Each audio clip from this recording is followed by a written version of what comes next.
Sering kita mendengar istilah kadewa guruan, karesian ataupun kabuyutan di sejarah kerajaan yang ada di Nusantara.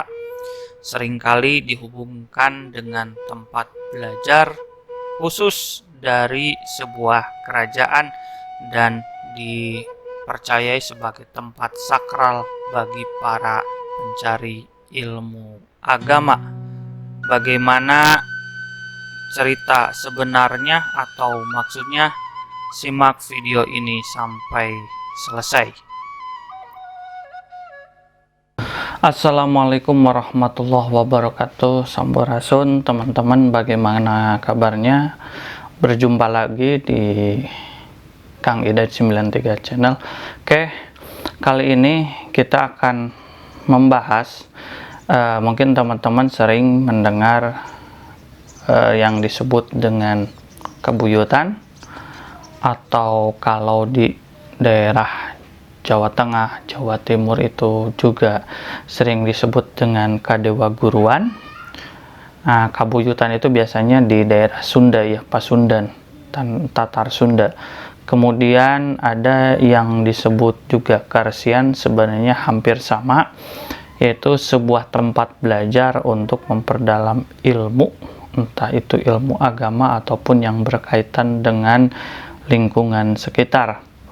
Oke, sering juga kita waktu itu belajar sejarah di waktu SD ataupun SMP yang disebut kerajaan Sriwijaya. Ada guru mahaguru dari agama Buddha, Sakyakirti, itu sangat terkenal.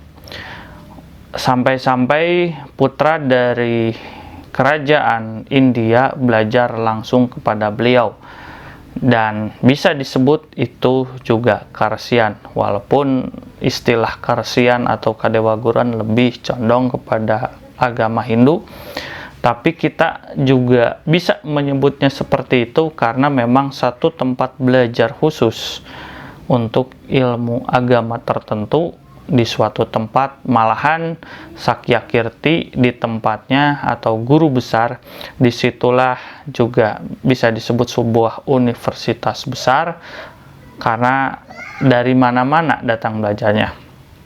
Oke, beberapa tempat di daerah Sunda yang sering ataupun dikenal sebagai kabuyutan ataupun karesian. Salah satu yang terkenal dan menjadi pusat kerajaan Galuh terakhir yaitu Astana Gede. Pada awalnya Astana Gede adalah suatu kabuyutan, bisa dilihat dari beberapa temuan, yaitu prasasti, juga di situ ada batu satangtung, kemudian juga denah-denahnya menunjukkan ada tahapan tertentu, ruang-ruang tertentu di situ yang sekarang telah ditemukan.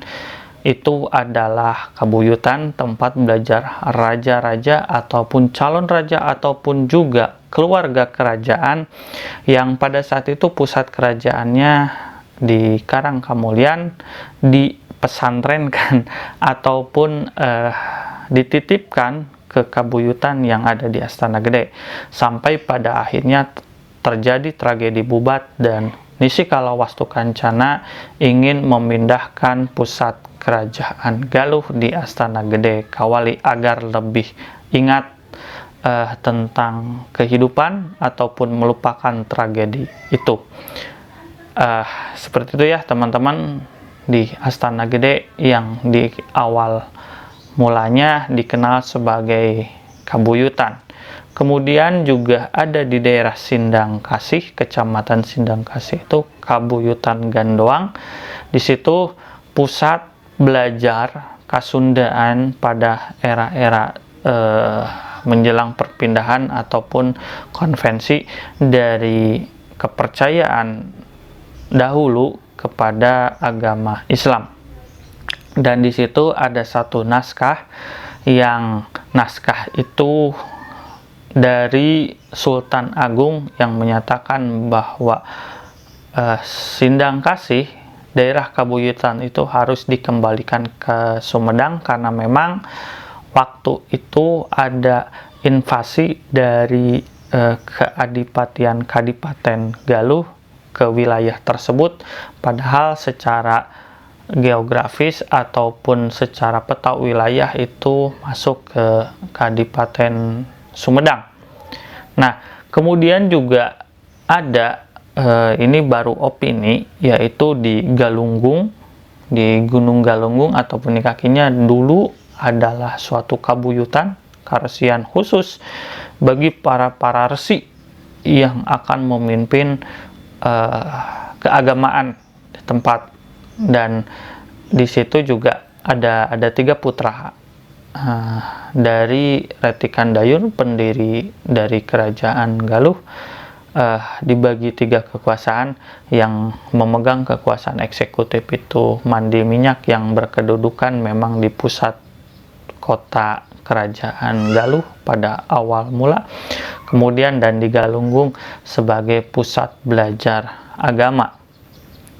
Nah, kalau di daerah lain pada era Majapahit ataupun era-era kerajaan di Jawa Tengah dan Jawa Timur, kalau untuk pusat peribadatan ataupun tempat beribadah dan pendharma baktian raja itu candi, tapi sebenarnya ada satu tempat Kadewa Guruan ataupun Karesian yang sebenarnya itu sering disalahartikan ataupun menjadi rancu artinya ataupun tempatnya sendiri, yaitu Candi Borobudur.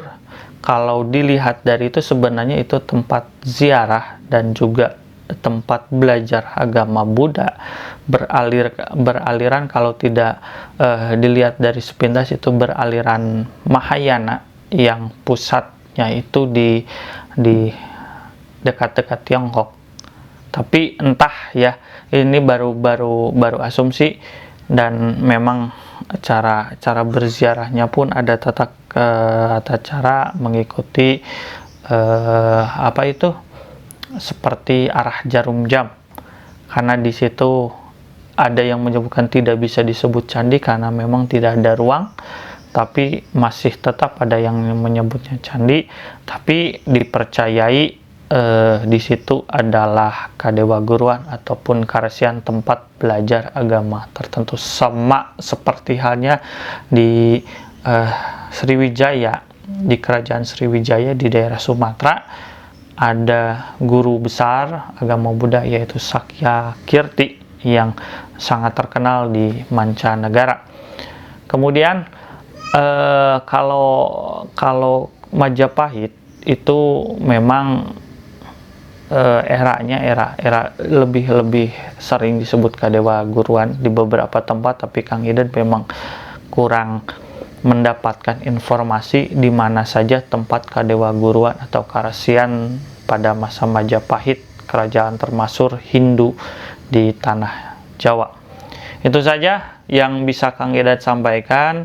Semoga dapat bermanfaat buat teman-teman, membuka wawasan tentang masa lalu, dan masa lalu bisa dijadikan cerminan di masa yang akan datang. Itu saja ya. Wassalamualaikum warahmatullahi wabarakatuh.